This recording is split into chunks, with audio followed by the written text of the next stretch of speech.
What do you think is the most popular one? Get to the chopper or hasta Get to the chopper!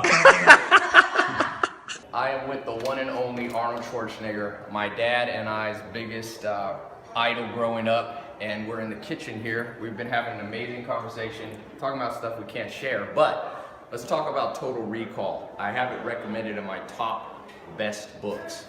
So Good taste. good taste? Yes. You know, the first thing I would say about the book is, we were just talking about this. What do you think? Do you think it was important, your upbringing, to reprogram your mind? Because in the beginning chapters, you talk about how your dad made you work out before you ate. Well, it was all about, being useful. He also felt that you should earn your breakfast. So he had me go and do push-ups and to do sit-ups and knee bends and all kinds of things. Or he would just send me down to the basement to chop wood for half an hour. And then he says, okay, now you can come up and have your Stirz, which is kind of like as a breakfast dish that they serve in Austria, and some, hot chocolate or whatever I had in those days.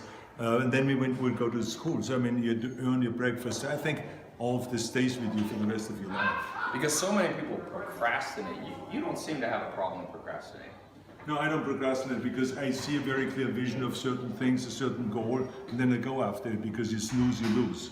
Right. So to me, there's no such thing as like, I like to take a vacation and I like to go and rest and all those kind of things. But when I'm on a mission and when I go after something, I go after it with vengeance. I mean, there's no stopping. Yeah. Now, number two, 3 points. So number one, your upbringing. Number two, and we talked about this a little earlier, what is the secret for somebody watching? Because all throughout the book, you thought bigger than everybody else. When it was bodybuilding, you were saying you didn't just try to become Mr. Austria, you want to be Mr. Olympia. When it came to movies, you didn't just want to be in a movie, you wanted to be the biggest, highest grossing movie star of all time. What can somebody do watching to overcome the fear of thinking big? Most people are just too afraid to think big. Well, the reason why I was never really afraid of thinking big was because, how far can you fall? It's 6 feet down is the ground, so then you get up again if you fall, and you start all over again. So that's number one. So I'm not afraid of failing. Number two, I think in bodybuilding, with the age of 20, I became Mr. Universe.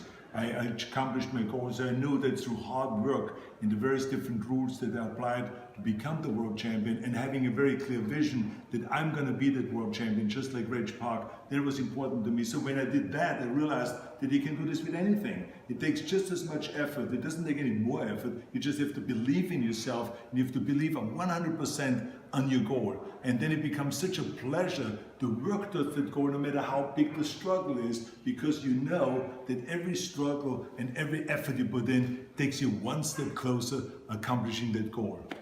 That's amazing.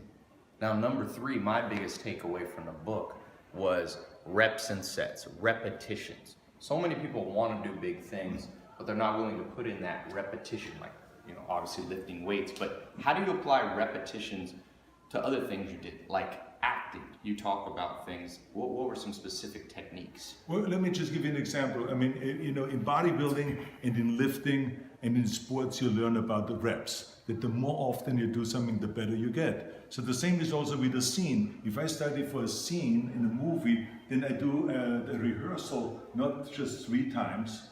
I do it 20, 30, 40 times, that scene. So when I get to the set, I know the dialogue, and I then can move around freely and just be the character, rather than having to worry about the dialogue and the sentence and the way it's structured and all those kind of things. So it's reps. And the same thing is with everything else. Look, in skiing, the more you ski, the better you get in skiing. The more you play the piano. Look at these little girls that you see sometimes on stage. They practice 7 hours a day piano. It's reps. It's reps. That's why I said to people, the key thing is, and one of the rules of success is to work your ass off. Reps. There is no shortcut. Forget about the shortcuts. Just work your ass off, and then you will accomplish something. It's amazing. Now, last bonus little point for somebody watching. You talk about this in the book. Daily routine. It's important that people have a good daily routine. What's a rough outline, without getting into everything, that you think a routine, and you talk about this in the book, Total Recall, a routine people can emulate that you kind of pioneered? Well, I have a simple routine. I get up early in the morning. I believe what Ted Turner said, early to bed, early to rise, work like hell, and advertise. And so this is what I believe in. So I go to bed early, it's around 10 o'clock, then I wake up at 4 o'clock in the morning, which is 6 hours of sleep, that's all you need. And if you need more, then just sleep a little faster. And then I just get going, then I read. Yeah. I read the newspaper, I read articles, I go on the internet and I read, and then by the time comes 6 o'clock, I get on my bike, I ride down to the gym, I work out for an hour, then I ride back again, have my breakfast. So this is a routine just to get the day going before I ever go to the office or before I start some serious work. So it's a routine. And empty, you like the empty stomach workout? Yeah, because I have enough fat on my body, trust me. I'm not one of those 5% body fat kind of a guys. I'm the 15% body fat kind of a guy. So therefore, I have enough fat that I will survive a 1 hour workout and a 1 hour bike ride. I know that for sure. So far, I've never fallen off the bike and never worried about that. Well, you're a mentor to millions of people, and you told me you think mentors is one of the most important things.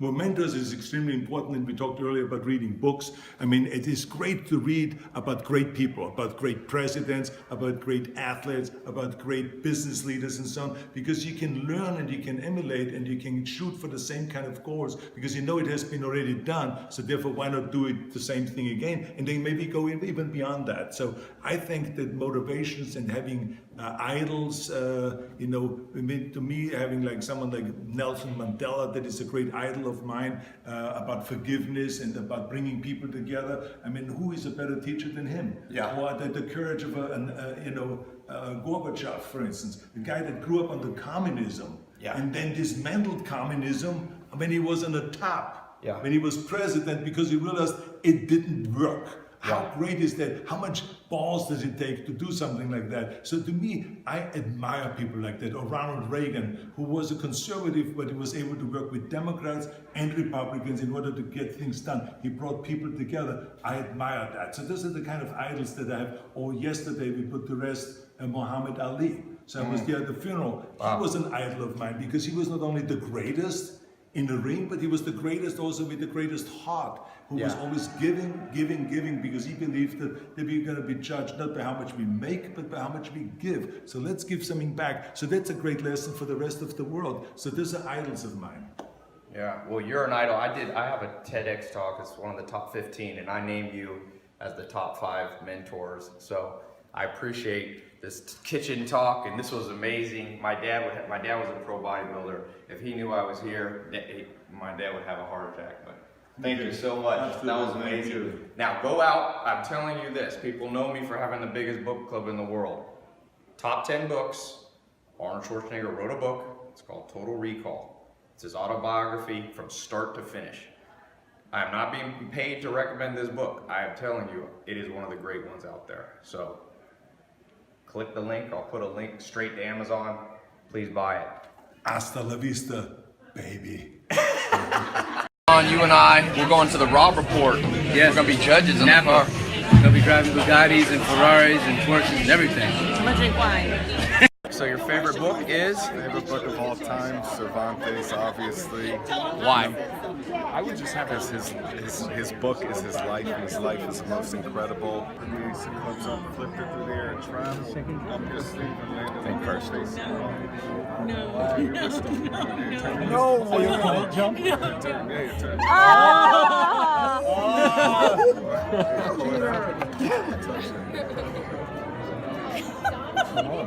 You mean on that phone? I'm not in on that. You know what I'm saying? Yo, me and Dolph had a showdown like a year ago. How my voice get in his mouth? Years of practice, years of practice. Ask you one question about books. What's the best book you've read in the last 10 years? The most instrumental, you think? In the last 10 years? Or ever. I tell you something, that I have always a difficult time when someone says the best. Because someone says it's the best exercise. What's your favorite movie that you've ever done? I could never come up with one, but I can tell you, I enjoy in general autobiographies. Yeah. I enjoy reading about things that I'm interested in. I'm interested in political leaders, if it's Churchill, if it's Reagan, if it is Clinton, if it is, no matter what the party is. I like to read history, about American history and in general history. And then I read a lot of scripts. Think big. My mind's still running through all the conversations I had with Arnold Schwarzenegger last night in his kitchen. Talked to him for about an hour. It's one of the greatest conversations I've ever had, and that's one of the takeaways. Think big. He told me, he said he always thought big. He said, don't worry about failure so much, Ty. How far can you really fall? We're all only a few feet from the ground. And I was thinking, mentors. He told me about his mentor, Reg Park, his first mentor. And I thought, that's what's wrong in the world. That's why it's so easy to feel lost. Who do we have guiding our way? You got to go out and you have to find people. You have to find people who have done it before, who can shorten the path, who can keep you from failure. He told me, he said, don't fail too much. One of the reasons he doesn't procrastinate and can think big, he said, is because he at 20 years old won Mr. Olympia. So he said he got used to success and he tasted success. And so, make sure you find some little wins in life. Don't always lose. It's a myth that you only want to learn from mistakes. Well, you learn from mistakes. They don't have to be yours, though. And you can also learn from wins. Arnold learned from his wins. There's my dad. I told him, I said, my dad was a pro bodybuilder. My dad would love that I'm in here talking with you, Arnold. There's Arnold. 7-time Mr. Olympia. Multi-millionaire before he was 30 in real estate. 2-time California governor, not a man without flaws. We all have flaws. I always think of that saying, let he who is without sin cast the first stone. But what he's achieved is something you and I can learn from, and so much of life becomes nitpicking and you bring up people's names and people go, oh, he's not perfect there, he's not perfect there. I'm like, yeah, but have some respect. Have some respect for somebody who did stuff. Saw he's a philanthropist, and he genuinely cares. Took the time out to talk to me. Didn't have to talk to me. I wasn't paying him to talk. He told me, he said, Ty, he likes to work out on an empty stomach. I said, why? He said, because he always figured he had a little bit too much fat. So I'm in here in the gym, gonna follow his level. He said he didn't procrastinate. He learned from his father the value of not just being lazy, always having something to do. He says he likes to wake up, he likes to read a lot, gets up, he gets active, always doing something, Keep yourself, I wouldn't say entertained, it's important to sit back and think. And he told me he likes to do that early in the morning. People in the modern world, with all this convenience we have, the next thing you know, all you're doing is just sitting around not accomplishing anything. Go out, conquer the world, conquer your fears, think big. That's all I could think. He's a big dude, strong, but his life was big. Made some mistakes, made a lot of great attempts and successes. Yeah. I'm going to post the full talk we did here soon, but just thought I would post that while I was walking in here and get a little weights going. Whenever I learn something from a mentor, I try to immediately put it in practice. Even if I won't do it exactly like, perfectly. Obviously, people are different, but try to become an action taker. You hear something, you read a book, do it. Try it. Arnold Schwarzenegger tells me he likes to work out before he eats breakfast.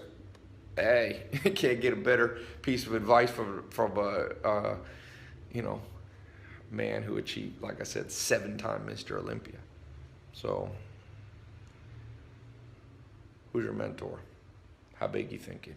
How much do you fear falling? Watch from my video. I'm gonna post the full talk, most of it. Some of it's private, but post a good bit of it.